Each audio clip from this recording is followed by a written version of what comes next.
Admiral McCall, actually, there's a report out of the Persian Gulf that the Tripoli as well as the Princeton now are taken out of action. And I know the Tripoli, I think, is a helicopter-based carrier. How many type of carriers did we have like this, and why didn't the minesweepers arrive before last Thursday, according to reports? And if they were there, why weren't the minesweepers ahead of the Tripoli as parallel as reports are saying? First of all, the Tripoli is not out of action. It's continuing its mission. The Princeton is being taken in for some checks. As General Neal said in his briefing this morning, they had other information that channel was clear. They were actually up there looking for mines, and they didn't find at least two, or found them in an awkward way. And they're continuing to search for other mines. Searching for mines is pretty tough. Operationally, I'm sure the minesweepers are supposed to go far ahead of the main vessels. Was that just a miss by maybe a commander? There's a lot of ways to look for mines. I think in this particular case, I'm doing a little conjecture, they were looking for mines with helicopters off of that Tripoli ship. Since your battle damage figures are not revised daily, at least not publicly, I think in this moment particularly it would be useful to get an opinion as to whether we are finding incremental targets day after day, and whether we are continuing to degrade Iraq's tanks and artillery and APCs in important fashion from day to day through the campaign. There are still plenty of targets, and we're still having good success in destroying targets. Well, since about 2 weeks ago, you have been telling us, General, that Iraqi capability to maintain the supply lines have been degraded to 10% of what the original was. Is it still are they still on 10% of what they used to be able to bring in the materials for the battlefield? Yeah, I think we said that they were degraded up to 90%. And that would not be a consistent every day. One day it might be 85, one day it might be 95. We think that they're having difficulty just replacing the food and water that their soldiers consume, and we have indications that their soldiers are very hungry from line crossers, so we think we continue at a high level of degradation in their ability to resupply. One follow-up, you think that there are still plenty of targets to be attacked. But I guess this implies that Iraqis are being able to bring in new materials to Gaza and KDO. Not necessarily. When I said there's plenty of targets, we haven't knocked out all the tanks, or all the armored vehicles, or all the artillery. We haven't knocked out all the command and control. We've knocked out considerable portions of the manufacturing capability, but not all of it. And that's why we have the strategic restrike programs. And incidentally, we're not going back to Baghdad or anywhere else just to rebomb them. We're going after what we believe are very valid targets. If we've knocked out 1,400 tanks or thereabouts, that still leaves them a considerable number of tanks that we need to go after to continue to weaken them, to strengthen their resolve to comply with the UN Security Council resolution. General, can I come back to the battle damage assessment question again? You have given us some quantifiable numbers of tanks, APCs, and artillery pieces destroyed. Can you help us understand how that, plus the cutting of communications, plus morale, plus all the other things we've done, have affected their battle readiness, their military effectiveness? Has that been degraded 30 to 40%? Has that been degraded less or more than that? Yeah, I wish life were that simple, that we could sit here with a computer program and say, okay, they're 42% degraded, so now it's time to attack. But as I've said many times, this is an art, it's not a science. If it was a science, we wouldn't have to fight the war. The commander in theater and his recommendations up to chain of command allowed National Command Authority to make the necessary decisions based on what he believes the situation in theater to be. But he's got to take all the numbers that we have, and all the damage we've done to the infrastructure, and all the attriting we've done to his lines of communications, or destruction to lines of communications, and make his best judgment. Judgment is the operative word here. Let me just finish. As to what shape the enemy's in and what our actions should be based on that. And you can't quantify all those things. You can't quantify morale. You can't quantify what goes on inside a soldier's heart as far as his beliefs are concerned.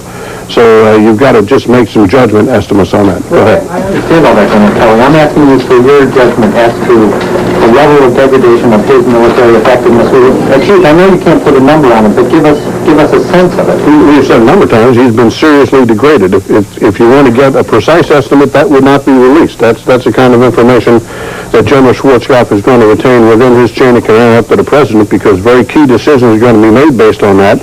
And if we told the Iraqis what we thought their actual situation was, we could be helping them, which could result, obviously, in further U.S. casualties in the future. So we want to be careful of that. I think that we've got the most competent leadership team in this process that we've ever had, that I know of, and I think that they have a pretty good feel for what's going on, and they'll make the right decisions, but I don't think we can announce them to the world beforehand. Yes, sir. Can you describe to us a little more detail about the defectors, or line crossers rather, that went from northern Iraq into Turkey? What are their reasonings, they saying they're defecting or crossing over? The Iraqis have a considerable military force in the vicinity of the Turkish border. Obviously, those soldiers are not happy with their lot either, so they've crossed into Turkey. Now, I don't have very much information at all about what has transpired after they crossed into Turkey, because we don't have the same kind of command structure there as we do in Saudi Arabia. So, I just got the numbers today and put them out, and that's about all I know. Has the F-117 shot down any airplanes in any air-to-air engagement yet? No, as a matter of fact, the only case I know of where a bomber got an airplane was when that, I think it was an F-111, dropped a bomb, a laser guided a bomb on a helicopter. The 117 doesn't have an air-to-air mission, it's air-to-ground. The commander of the Republican Guard was quoted on Baghdad radio today as saying that his troops have not been much hurt by the non-stop bombing. Would you agree with that assessment? No, I wouldn't. As a matter of fact, were I the commander of the Republican Guards, that's one of the other things I thank God for, that I'm not. I might stand up and make a brave statement like that. The Iraqis have very consistently made statements like that before the conflict began. It was going to be the mother of all battles, and the sand would run red with blood, etc., and none of that's come to anything. I think that the Republican Guard has been attrited. I don't think they're in very good shape. I think a little braggadocio or bluster is what that individual's engaging in. And frankly, I can remember as a young man growing up in Philadelphia, all those smart old guys used to say, talk's cheap. General, Yes, sir. General, could you give us, perhaps Admiral O'Connell, an update on the Soviet peace initiative, and whether or not the Iraqi foreign minister has come to Baghdad, has not gone to Baghdad, his travel itinerary? What does the U.S. intelligence community know about all of this? And what impact is all of this having on your preparations for the ground campaign? I can answer the second part, none. It's having no impact. We are continuing to prepare for combat. As a matter of fact, we are ready now if the leadership decides that that's what they want to do. As far as knowing what the proposal consists of and knowing the itinerant travel of the various parties, we're not privy to that, and I believe it's already been stated by the president. He's not going to discuss any details of the proposal, and we don't know, obviously, any details. Yes, sir. General, can you go back to the bombing of Baghdad? You said before that nothing new has happened. You haven't gone back to do restrikes. Can you talk about that? Well, I misled you. I said that the level of effort remains relatively constant, that last night was not a particularly big night. And I might add to that, there could have been some targets in the vicinity of the hotel, and that might be why it seemed like a big night to those who were reporting. We are going back to Baghdad to restrike military targets that our best targeteers feel need to be restruck. But this is the first time that you've been bombing targets that close to the Al-Rashid Hotel, so why is this not necessary? No, it is not. As a matter of fact, the targets that were struck last night were restrikes that were in the vicinity of that hotel. It's the first time for some time you've had to drop this number of bombs. For some time, the war's only been going on for 34 days. What's changed to make that necessary now when it wasn't necessary 2 weeks ago? Targets float up towards the top of the priority list based on their relative value and on the analysis that the military targeteers conduct. And so those targets came up and they were struck, and they were military facilities, and last night was not a particularly big night. I'm going to follow up on that one point. Has the Baghdad International Airport been struck? We don't talk about specific targets, but the targets that were struck were all military targets, and incidentally, there are no civilian airfields exclusively in Iraq. They're all dual purpose at least. Can I just go back to your earlier statement? You said you are ready now to move with the ground assault if the decision is made. Factoring in your knowledge of how much you have damaged Iraq's military, if that decision is made, what sort of a military force will you face? A seriously attrited military force. But it's the same answer. I know you're frustrated because we can't put a number on it, but we simply can't do that. For example, we talked about military casualties, and it's been in the press a lot. We can't assess military casualties because our intelligence collection means don't allow us to do that with any high degree of accuracy, so we simply can't do it. But without numbers or specifics, just in general, what kind of army would you anticipate engaging? You must have some rough idea of what you're going to be up against. We still think that they have a military capability.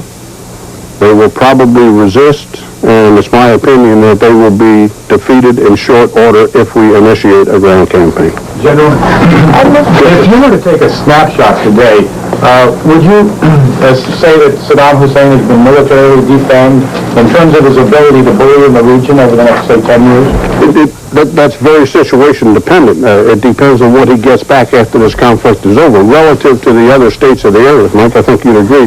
If he got everything out that he still has in the ballgame, he would still be a very powerful military force. Are there certain elements of that military machine that you think are critical that be destroyed before we walk away from the situation? No, and I'm not going to get down that road. Our mission, the military's mission, and it has not been changed from day one, is to force the Iraqi army out of Kuwait if they won't go themselves.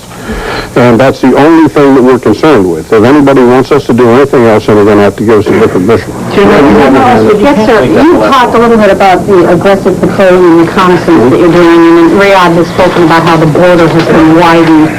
Can you give us some idea about what's going on there, what kind of encounters you're having in the patrols? Yes, the two forces oppose each other. There is a voracious thirst for knowledge on both of their parts. And so they're going to participate in the traditional military activities of reconnaissance and counter-reconnaissance. Going to send out patrols. To my knowledge, no foot soldiers have crossed the border yet, but they've been operating in the vicinity of the border with intelligence collection means, the primary one being their eyeballs as aided by a pair of binoculars.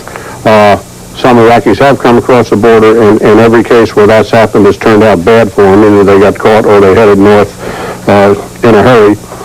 So that's what that type of activity consists of. There are obviously some air reconnaissance going across the border, trying to find all of the information out that we can about the enemy, to include where they are, what their condition is, where the passages can be affected in the Iron Curtain that the Iraqis have built along their southern periphery. In testing them, have you seen anything go up, helicopters? What kind of a response are you getting from the other side? Not very much. Lost all along the line?